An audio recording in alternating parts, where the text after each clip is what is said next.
All right, hey everyone, welcome back. Feels like every time we look up, the news cycle has just spun completely off its axis. Yeah, it's been a wild one. Today we are diving into a story that has just exploded all over the place. Kash Patel. Now, he's a guy who's never exactly been afraid to make a splash, right? And he is now the new FBI director. It's certainly a development that nobody saw coming. Oh, tell me about it. And, we've been digging through all the reactions. Our sources, let me tell you, they're all over the place. Badlands Media, Rumble Premium, Steven Crowder, even First Post on YouTube, Timcast IRL, Viva Frey, Bongina Report, and Mark K on YouTube. Everyone's got an opinion. Seems like it's one of those appointments that's going to really divide people, isn't it? With strong feelings on both sides. That's putting it mildly. So today, in this deep dive, that's exactly what we're here to figure out, right? What's Patel's vision for the FBI? What actual changes might he make? Yeah, the big question is, what's this going to mean for the FBI? How's it going to operate? How's the public going to see it? I mean, even thinking globally, what's its role going to be on the world stage? Totally. So to figure out where Patel might take the Bureau, we need to understand where he's coming from. His background is, well, honestly, kind of fascinating. Right. It's not your typical path to FBI director. I mean, the guy starts off as a public defender in Florida. Yeah, that's a world away from the political shark tank of Washington, D.C. Totally different worlds. Yeah.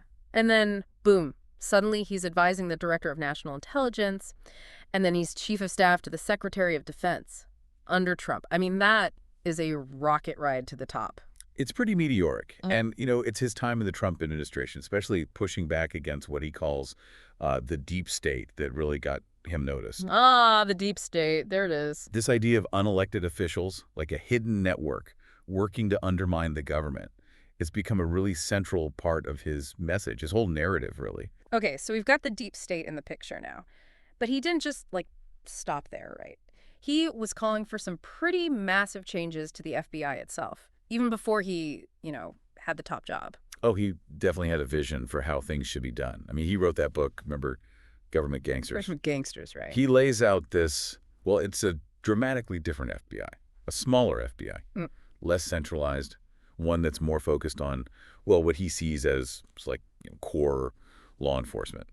He makes the case that the FBI has gotten, bogged down in bureaucracy, too tangled up in Washington politics, Yeah. and, out of touch with what, regular Americans actually need.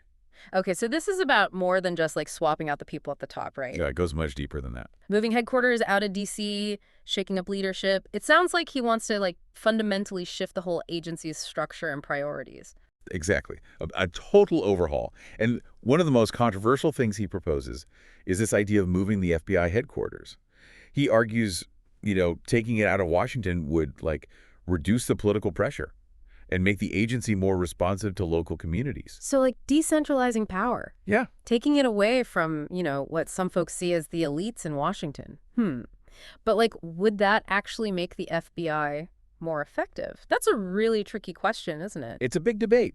There are definitely valid arguments on both sides. Yeah, and I mean, what's really fascinating is that Patel specifically said, the FBI needs to fire top ranks. And now he's the one calling the shots. So, is he really going to go through with that? Is he going to try to push through those kinds of changes? Well, that's the question everyone's asking, isn't it? Both his supporters and his detractors. It's definitely got everyone kind of holding their breath, waiting to see what happens next. It's kind of like we're watching a, real life House of Cards episode, isn't it? This outsider comes in, he's got this bold vision, wants to shake things up, but the whole establishment's pushing back. So you think he'll actually be able to pull it off?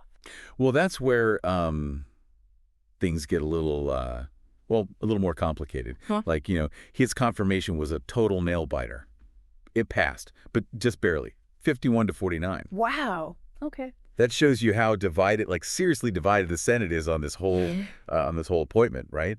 I mean, that kind of opposition, that's something he's definitely going to be dealing with. It's constantly. Yeah, it's a far cry from, those FBI directors in the past who just sailed through confirmation, everyone's on board, bipartisan support, the whole deal. This was like a political cage match. I mean, what does that tell us about the state of things, about, politics in general, and what does it mean for Patel, for his ability to actually get anything done? It's definitely a sign of how polarized things are. Yeah. across the board.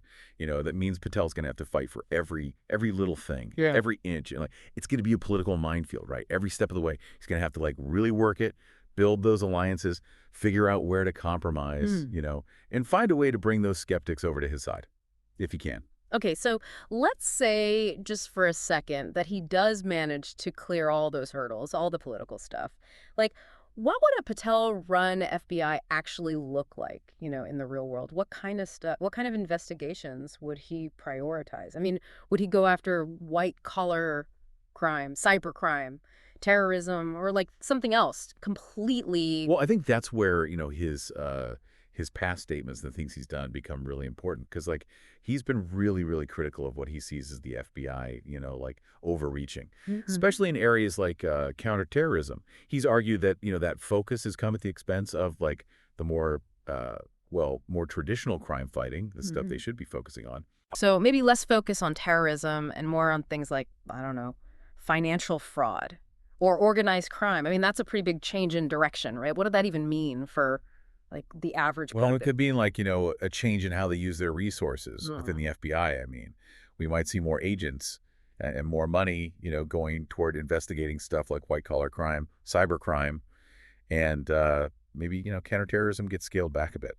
But wouldn't that make us more vulnerable to terrorist attacks? I mean, that's kind of scary, right? It's definitely a valid concern. I mean, it's something his critics, they've been pretty vocal about it. They argue that, weakening those counterterrorism efforts, it's a risk, a big risk to the whole country. But then, Patel's supporters, they say, well, actually focusing on the traditional crime fighting stuff, that's going to make communities safe in the long run. So it's a tough call, right? How do you strike that balance? And then, there's that whole thing, the enemies list, right? It's been thrown around a lot. But what does it even actually mean? Is there really a list of people Patel might go after, just because they don't like him? Or Trump? The idea of an enemies list, yeah, that's definitely concerning. But it's I think it's really important to separate, the speculation from actual facts. We don't have any solid evidence that a list actually exists, Yeah. right? But Patel's, his history going after those deep state folks, that's definitely set off some alarm bells. Right, so maybe there's no literal list, but there's this fear that he might use the FBI to, go after his political rivals. That's a pretty serious charge. It is serious, and it's something Congress and, the courts, they're going to have to watch really closely because the FBI, they've got a lot of power, right, to investigate, to prosecute, and it's really, really crucial that power is used responsibly, ethically. Okay, so we've talked about, from the FBI changing what it focuses on and about concerns that Patel might target people for political reasons. But there's another piece of this, this puzzle, right? Trump's own agenda. I mean, he's still very much in the game, isn't he? Yeah, definitely. He's still out there pushing his initiatives, especially his economic stuff. He's really focused on what he calls fair trade and, challenging those foreign entities, especially China. Right. That whole thing with Howard Lutnick's speech when he was sworn in as Secretary of Commerce, he was talking about leveling the playing field, right? And protecting American workers. So how does his FBI fit into all that? That's where things get, really interesting because Trump, he's made it clear that, this economic warfare, it's a key part of his strategy. And he's not afraid to use the government to get what he wants. Yeah. So could we see the FBI being used to investigate those foreign companies? Or individuals, maybe even some kind of espionage operation as part of this economic battle. It's definitely possible. I mean, and that would be a huge, a major shift for the FBI. Yeah. Traditionally, they focused on, domestic stuff, law enforcement, intelligence gathering, within the U.S. But under Patel, that line, the one between, domestic and foreign, between law enforcement and intelligence, it could get really blurry. That's kind of unsettling, isn't it? Straight out of some spy movie, but with real consequences. Yeah, exactly. And it raises a ton of questions, legal questions, ethical questions. I mean, where's the limit of what the FBI could do overseas? What's in place to, to prevent them from abusing that power? Those are the kinds of things that Congress and the courts are going to have to really grapple with as Patel, kind of remakes the agency. It's we're like sailing into uncharted waters here. I mean, we've never seen an FBI director with this kind of background, this kind of agenda, and this kind of relationship with a former president who's still, out there making moves. It's really something else. It is. It's definitely unprecedented, and that's why it's so important to really get a handle on what the consequences of this, this whole power shift could be. Because if the things Patel does, the choices he makes in these next few months, next few years, they're going to have ripple effects, right? Yeah. Way beyond the FBI building. Hmm. They could impact the economy, security, even our basic freedoms. Wow. That's a lot to digest. I think maybe we need a minute to let it all sink in before we go any further. What do you think? Yeah, I think that's a good idea. It's Mhm. it's important to take a step back, think about all the different angles here before we jump to conclusions. Huh. Okay, phew. I don't know about you, but my head's spinning a little bit. Yeah. It's like we just crammed a whole semester of FBI history and politics and international espionage all into an hour. Yeah, there's definitely been a lot to unpack. Yeah. We've covered Patel's background, those controversial ideas he's got, that whole fight to get him confirmed, and then, of course, what it all could mean for how the FBI actually works. Oh, yeah. And we can't forget about Trump, right? He's like the elephant in the room, his whole agenda, and how that might play out with Patel at the FBI. It's like this tangled web of power dynamics and potential conflicts. It's a lot. Definitely a lot of moving pieces, Yeah. and that's exactly why, we got to stay on top of this stuff. As citizens, I mean, we have to know what's going on, ask the tough questions, hold those in power accountable. Totally. So, for the average person listening right now, what does all this actually mean for them? How could the things Patel does, as FBI director, how could that touch their lives? That's the question we should all be asking, right? If he actually does what he's talking about, shifting the FBI's focus, moving away from counterterrorism, would that make people feel safer or less safe? Yeah, and what if he does use the FBI to push Trump's economic agenda, maybe going after foreign companies, individuals? Could that I don't know, kick off trade wars, lead to economic instability, Yeah. or even international conflict? Those aren't just what if questions. Yeah. Those are real possibilities. We have to think about that. And it raises some really big questions about what the FBI's role is in a democracy. Exactly. It's not just about, catching the bad guys anymore. It's way bigger than that. It's about navigating all this global stuff, finding that balance between, national security and individual rights, and making sure the FBI, with all its power, doesn't abuse it. Exactly. Right. And that's why, we need those checks and balances, that system to keep things in check. Yeah. Congress has to do its job, oversee things. Yeah. The courts have to uphold the law, and the media, well, they got to be the watchdog. And WE, all of us, the people, we have to stay informed and engaged. We can't just, sit back and let things happen. We got to participate, make our voices heard, hold our leaders accountable. Couldn't agree more. We need transparency from the government. Yeah. We had to really look at what those in power are doing, and we need to have real conversations, thoughtful debate about the direction of the country.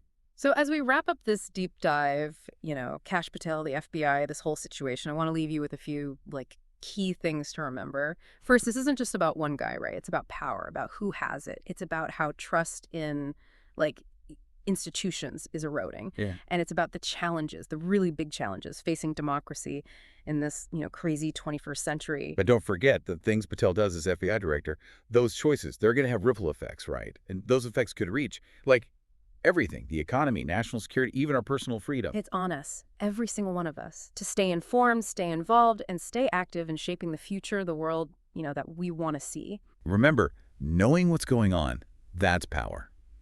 The more we understand about what's happening behind the scenes, the better prepared we'll be to deal with those challenges, the ones coming down the road. So keep asking those questions. Keep digging for the truth. Demand better from the people who represent us. Because ultimately, the future of the country, well, it depends on that. It depends on us. Thanks for joining us for this deep dive, folks. It's a really, really pivotal time in our history. Absolutely. And remember, stay curious, stay informed, stay engaged.